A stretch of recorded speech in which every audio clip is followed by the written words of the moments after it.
ஸ்ரீராம ஜெயம். ஸ்ரீமத் ராமாயணம் சுந்தரகாண்டம். இதை தினமும் படிப்பவர்களுக்கு கஷ்டங்கள் சடுதியில் மறையும், வெற்றிகள் விரைவில் ஓடிவரும். சுந்தரகாண்டம் என்று பெயர் சொல்லுவார். சுகம் தரும் சொர்க்கம் என்று கருத்தில் கொள்வார். கண்டேன் சீதையை என்று காகுத்தினிடம் சொன்ன கருணைமிகு ராமபக்தன் ஆஞ்சநேயர் பெருமை இது. அஞ்சனை மைந்தன் அலைக்கடல் தாண்டவே ஆயுத்தமாகி நின்றார். ராமபாணம் போலவே ராட்சசர் மனை நோக்கி ராஜகம்பீரத்தோடு ராமதூதனும் விரைந்தே சென்றார். அங்கதனும் ஜாம்பவானும் அனைத்து வானரங்களும் அன்புடன் விடை கொடுத்து வழியனுப்பினரே. வானவர்கள் தானவர்கள் வருணாதி தேவர்கள் வழியெல்லாம் நின்று பூமாரி பொழிந்தனரே. மைனாக பர்வதம் மாருதியை உபசரித்து மாருதியும் மைனாகத்தை திருப்தி செய்து சிரசியை வெற்றி கொண்டு சிம்ஹி கைவதம் செய்து சந்தோஷமாய் சமுத்திரத்தை தாண்டியே இலங்கை சேர்ந்தார். இடுக்காக பேசிய இலங்கையின் தேவதையை இடுக்கையால் தண்டித்தவன் இதயத்தை கவர்கிறான்.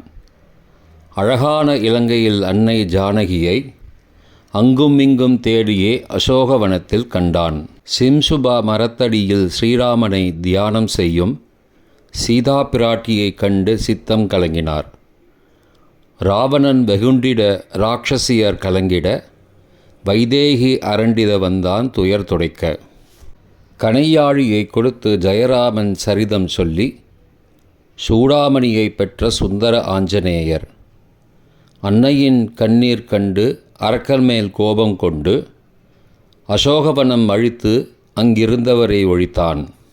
பிரம்மாஸ்திரத்தினால் பிணைந்திட்ட ஆஞ்சநேயர் பட்டாபிராமன் தன் பெருமையை எடுத்துரைக்க வெகுண்ட இலங்கை வேந்தன் வையுங்கள் தீ வாளுக்கென்றான். வைத்த நெருப்பினால் வெந்ததே இலங்கை நகர். அரக்கனின் அகந்தையை அழித்திட்ட அனுமானும் அன்னை ஜானகியிடம் அனுமதி பெற்று கொண்டான். ஆகாய மார்க்கத்தில் ஆஞ்சநேயர் தாவி வந்தார். அன்னையை கண்டுவிட்ட ஆனந்தத்தில் மெய் மறந்தார். ஆறாத சோகத்தில் ஆழ்ந்திருந்த ராமனிடம் கைகூப்பி கண்டேன் சீதையை என்றார். வைதேகி வாய்மொழியை அடையாளமாய் சொல்லிய சொல்லின் செல்வர் ராமனிடம் சூடாமணியை அளித்தார். மனம் கனிந்து மாருதியை மார்போடு அணைத்த ராமர் மைதிலியை சிறை மீட்க மறுகணம் சித்தமானார்.